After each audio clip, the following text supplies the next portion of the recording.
Well, somebody's late. What's up, guys? It's me, the AO Lee Double X. I am sorry that this review is late, but damn it, I got it. It's just that I got lazy. School came up. Actually, the fact that I saw this a week early, and you might have seen the review up already on my website.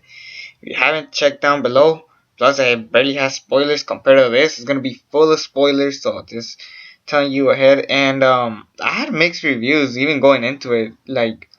Um. Cause I was like so worried that this movie was gonna suck. Cause when I checked it, it was like at a 56%, and I was like at a 47%, and I was just like, oh shoot, is this movie gonna suck? And I gotta say it. I am not gonna agree with the critics. I'm sorry. This movie was a lot of fun. It's not as great as Days of Future Past by far. Cause Days of Future Past, if you guys haven't seen my review, it is my favorite X-Men movie ever. Maybe my favorite superhero movie behind The Dark Knight, I've said. And yeah, I've loved X-Men. They've got there first. They did their universe before Avengers did, so there was that. And not just that, this was my most anticipated movie of the year. Yes, I was more anticipated than Civil War, Deadpool, Rogue One, A Star Wars Story, Fantastic Beasts and Where to Find Them. Damn, we have a good year for movies. And damn, we're barely halfway. It's barely June. So I was very skeptical to hate on this movie, but I turns out I had a lot of fun with this movie. There is problems. I'll get to those problems. Actually, right now, the biggest problem with me was the villains. They were pretty weak. We had Psylocke played by Olivia Munn. We had Alexandra Shipp played by Storm. We had who the fuck played Archangel? Trying to look for him. They don't have him in this list, but whoever played him, he was the weakest by far. And let me just say, I never liked Archangel, so there's that I gotta tell you. I hate Archangel, especially in this movie. He's pretty pathetic. Even Apocalypse has admitted that he was pathetic in the movie. He was by far the weakest for me. And Apocalypse himself, he was mediocre. I liked his little origin story in the beginning, and that was pretty cool to see. As far as that, really, the villains were kind of an aftermath. And in all honesty, I feel like Apocalypse could have done this thing on his own. The reason why we really had the Four Horsemen was for Magneto to come, and by far, Michael Fassbender's best performance since who the fuck knows? I still haven't. Assassin's Creed is still a long way down, and who knows where that could go. The trailer for Assassin's Creed was cool, but that Kanye song was just so retarded. But Michael Fassbender as Magneto was honestly the best part, and I was concerned because they barely showed him in the trailers. And he was pretty cool. He started with a wife and child. You know, after 10 years, he ran away because he wanted to get away from the drama and people going after him because he was Magneto.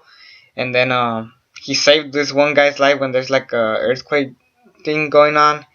And because he used his powers, they snitched him out. And then his daughter was going crazy. A bunch of birds were flying around. We all thought it was like Scarlet Witch, but it wasn't Scarlet Witch. So get that point straight. If you watch the extended cut, you know it wasn't Scarlet Witch. But then this guy had an arrow, and he just kind of shot it by mistake, and they died. The mother and the daughter died, and Magneto just kind of hugged him. He was crying because he just lost his family.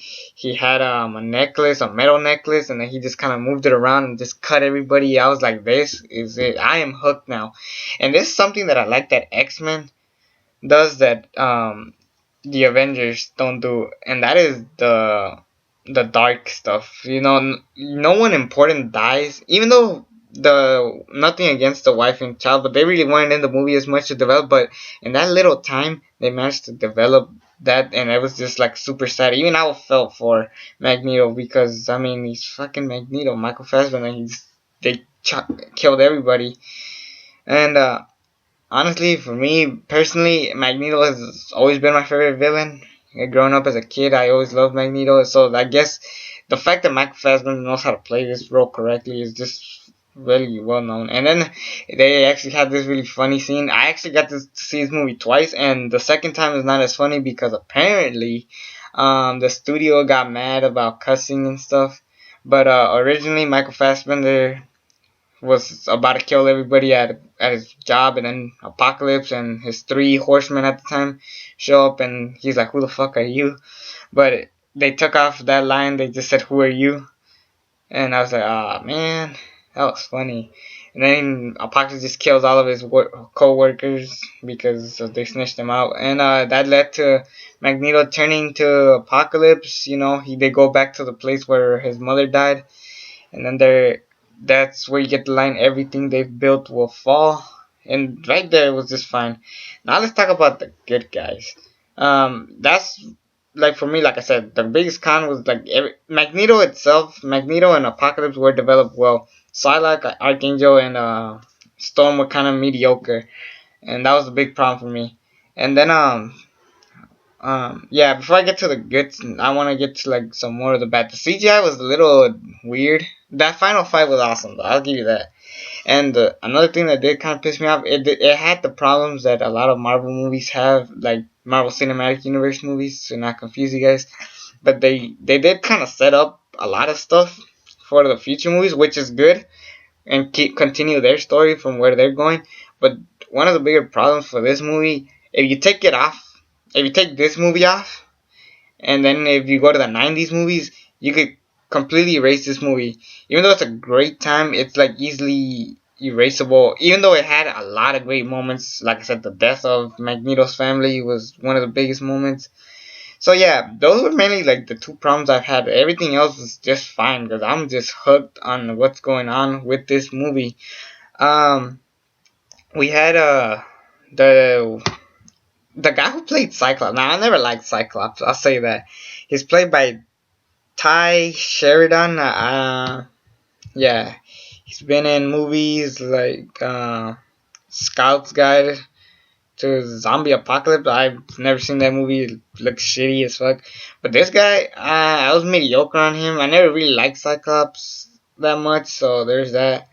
But they kind of made him too cocky, I guess. But it worked too. But also, you should know that his brother is the guy Alex or Max. I forgot his name. I think it was Max, but he played by Lucas Till. He dies in this movie when he tries to blow up Apocalypse. No, he shoots Apocalypse with his chest and he misses, and then everything blows up, which would eventually lead to one of the greatest parts of this movie, the Quicksilver scene. Yes, Quicksilver's in this movie. He's in this a lot more than he was in the previous movie, where he was just there for one scene and then just kind of stop it. And it was a great entrance too.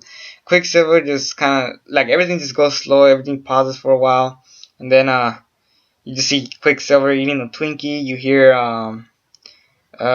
"Sweet Dreams are made of these," and Quicksilver just runs around the school saving everybody. Honestly, that was a cool scene, and this is better than the Days of Future Past. For me personally, I loved it more because we were already knowing what was gonna happen, and the song made it better, like I said. And yeah, because Cyclops' brother was close to the fire or the explosion, he didn't really see him, so he just kind of saved everybody besides him. So he felt bad and stuff. And he also has this famous line of like, even though I'm like the fastest person there, I'm always late for one thing. He usually says that, and especially since he's on the search to finding his father, Magneto. Alright, this is my last problem, and I forgot about this. But Magneto is there with Mystique, talking to Mystique and Quicksilver, and then he's like, "What are you here?" And then he's like, I'm here for my family too." Like, he's paused for a little, and he's like, "I'm here for my family too."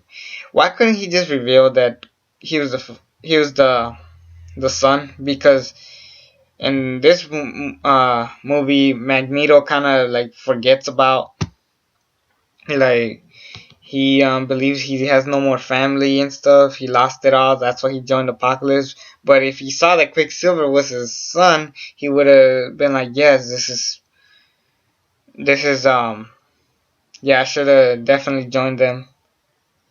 Yeah, because apparently I haven't lost family, so I have Quicksilver. He's my son. I have to join them. But he just kind of naturally joins them, and I guess it's because of, like, Mystique, and their friendship in the past. So I guess that's why he joined them at the end.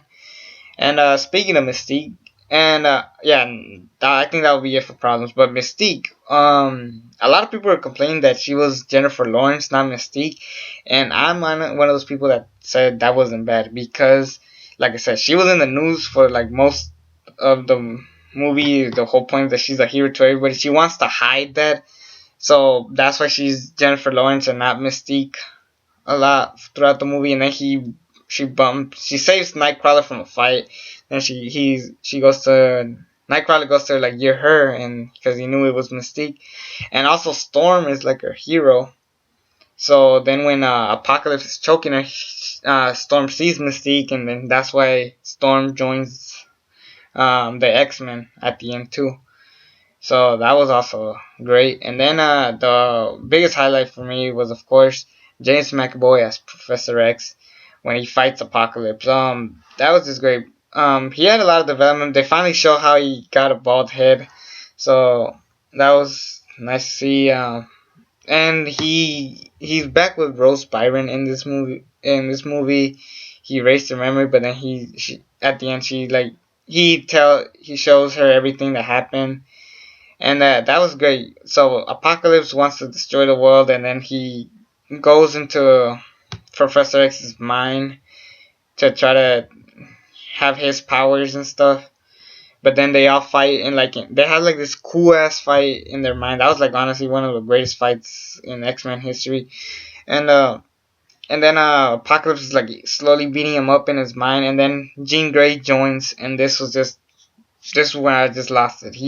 Jean Grey walks in, and then she just like turns into the Phoenix. That was just a great moment. Everybody's like, "Yep, it's the Phoenix. It's gonna be fire." I heard Jeremy Johns said that some girl thought it was the Mockingjay. I would have like slapped that guy, bitch.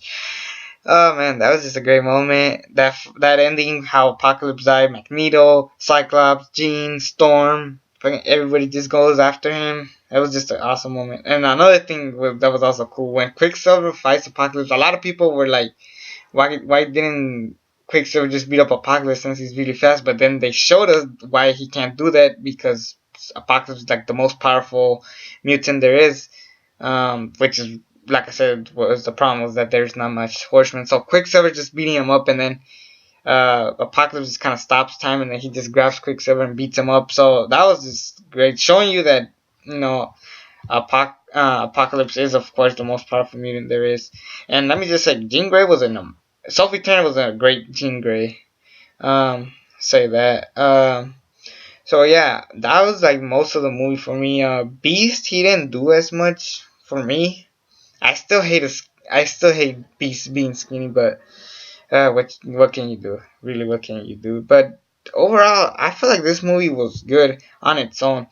Like I said, you could take it off the story and forget about it, but what this movie did was good for what it was doing. I thought it was great. I enjoyed the shit out of it. If you're a diehard X-Men fan and this is your movie, if you're not, then obviously I can tell why you guys hate it. Some people downright destroying this movie, and Rotten Tomatoes is at 47%. I don't get it. I really don't get it.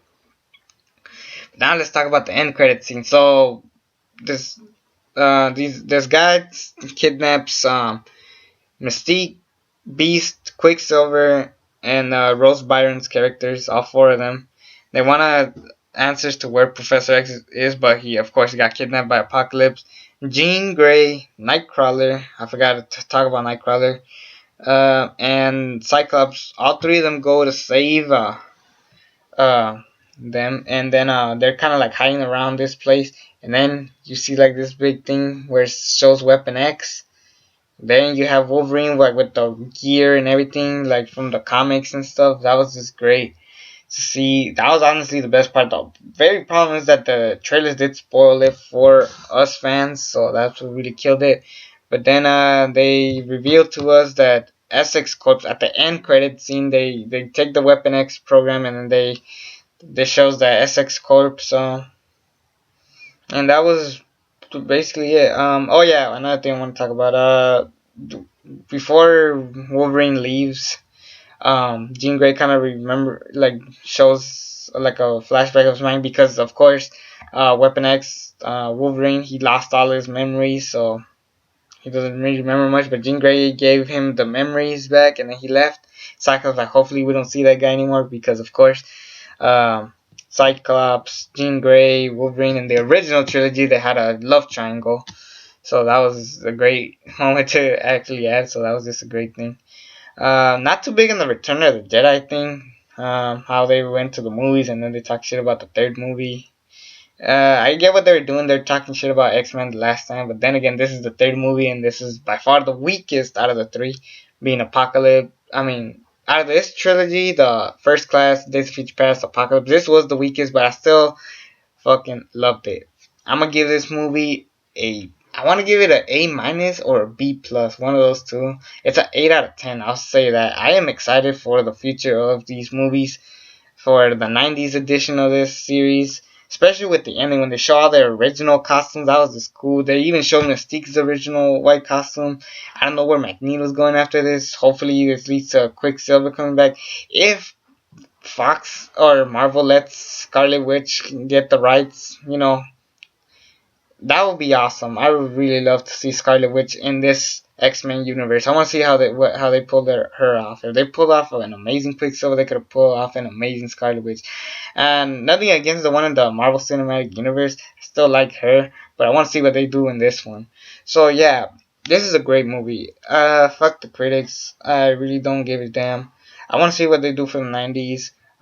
They, like I said, it did have some problems, but it wasn't the worst thing ever. People are saying X-Men last time was better. Fuck that. So yeah, I'm gonna just say that this was the best movie. One of the best movies of the X-Men universe. One of, like, it's like in between the originals and whatnot. So yeah, and I'm excited for Wolverine 3. I've been anticipating this since it was rated R. The end credits scene here, they're using the Old Man Logan storyline. I really hope that they pull that movie off. Dear God, they better pull it off great. So yeah, there's a lot of good stuff going on in this universe. I really don't understand why they want to give the rights to. Oh, that's what I've been hearing. They want Marvel Cinematic Universe to give the rights to X-Men. Give him the Fantastic Four. Who the fuck cares? But anyways, just go watch this movie. It's an amazing movie if you're a diehard X-Men fan. I don't know why the hate is going on, but this is definitely a must see for me. So yeah, it's a good movie. Go watch it. It's me, the ALE double X. Subscribe to this channel if you haven't already. And until then, I'm out.